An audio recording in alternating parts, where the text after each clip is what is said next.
En cette année 2023 que je vous souhaite excellente, je voudrais aborder avec vous le sujet de la charge mentale des femmes actives et du burn-out.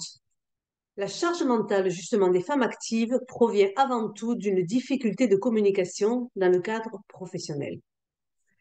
Le problème, quand on est au bord de la fatigue aujourd'hui et qu'on l'attribue au stress, aux attentes insatisfaites, aux mauvaises conditions de travail, à la critique sur sa personnalité ou sur sa façon de travailler, et plus largement sur la vie, et même si le contexte de chacune est signifiant, c'est une façon de voir qui ne me convient pas, car c'est plus complexe que cette apparente surface des choses. En réalité, quand on approfondit la situation, on s'aperçoit que 60% des femmes actives disent ne pas être outillées pour communiquer efficacement dans leur travail. Selon une récente enquête que j'ai menée et de mon expérience du sujet, je me suis rendu compte régulièrement que les femmes se laissent déstabiliser par les remarques des autres, disent oui alors qu'elles pensent non, évitent consciencieusement le dialogue pour éviter d'être décontenancées. La croyance populaire sur la communication est qu'il faut ne rien dire, laisser passer beaucoup de choses pour maintenir une certaine paix, être douce, etc., etc. Or, je ne crois pas ça. Car quand on met les choses non dites sous le tapis, on peut s'attendre un jour ou l'autre à un retour de bâton. Entendez-moi bien, c'est le non-dit qui génère des tensions internes, l'apparition d'affects, d'émotions et l'épuisement. Oui, c'est l'absence d'affirmation face aux autres qui augmente la charge mentale, qui fait qu'on se sent au bout du rouleau. Dans quelques instants, je vais vous expliquer en quoi la communication peut grandement vous aider à réduire votre charge mentale et à récupérer de l'énergie. Mais avant, permettez-moi de me présenter, je suis Anne-Marie Barrero, coach certifiée en évolution professionnelle pour les femmes, chargée d'enseignement en communication à l'université, en école d'ingénieur et auteur. J'ai été formée à l'approche systémique, à la psychosociologie des individus et des organisations. Je suis spécialisée en communication interpersonnelle et je m'intéresse aux influences des facteurs humains et personnels, aux rapports de force entre les personnes dans les contextes professionnels. Les femmes que j'accompagne n'ont pas réussi à s'affirmer en claquant des doigts, mais avec de véritables outils qui leur ont permis de se positionner au fur et à mesure face à la critique, aux remarques et aux autres nuisances.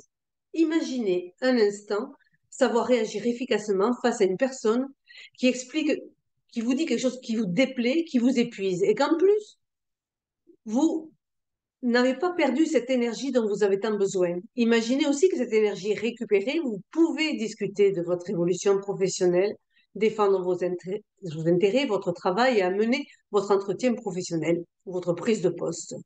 C'est ce qui est arrivé à des dizaines de mes clientes qui sont arrivées à installer les conditions d'un véritable échange sans s'épuiser en utilisant les techniques de communication. Je pourrais vous raconter l'histoire de Marie-France, qui n'osait pas dire non à la réunion du mercredi soir alors qu'elle avait promis d'amener son fils au basket et qui craignait la critique de sa N+1. Elle était en déperdition d'énergie car elle ne savait pas comment communiquer sur sa situation. Ou celle de Laetitia, à qui on confiait des tâches éloignées de sa mission et qui s'épuisait à rechercher une reconnaissance qui ne venait jamais. Ou bien celle de Clara, qui se sentait épuisée par les membres de son équipe qui déversaient sur elle ses problèmes, ses tensions, etc. Que ce soit Marie-France, Clara, Laetitia ou les autres, elles ont compris l'importance qu'apprendre à communiquer, c'est une véritable opportunité pour alléger la charge mentale en remettant les responsabilités à chacun. Revenir à leur évolution professionnelle ou négocier un poste ou ses conditions de travail, mais aussi mieux manager son équipe et retrouver de l'enthousiasme. Ce que je crois, c'est que l'épuisement vient d'une incapacité à dire les choses et à être entendu, d'un manque d'affirmation pour défendre sa position, de l'attente que ce soit les autres qui proposent votre place et votre position.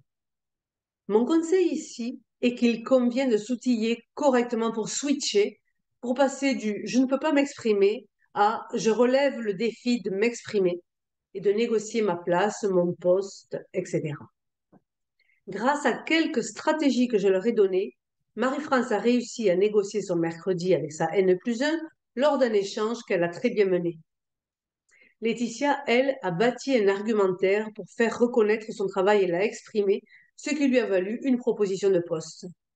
Clara a fait cesser le délestage des problèmes de son entourage sur ses épaules en redonnant la responsabilité à son équipe. Toutes les trois ont récupéré de l'énergie et allégé ainsi leur charge mentale. Je vous propose de vous observer de votre côté et de vous demander qu'est-ce qui vous fait perdre le plus d'énergie, puis de chercher si ça a un lien avec la communication et votre entourage.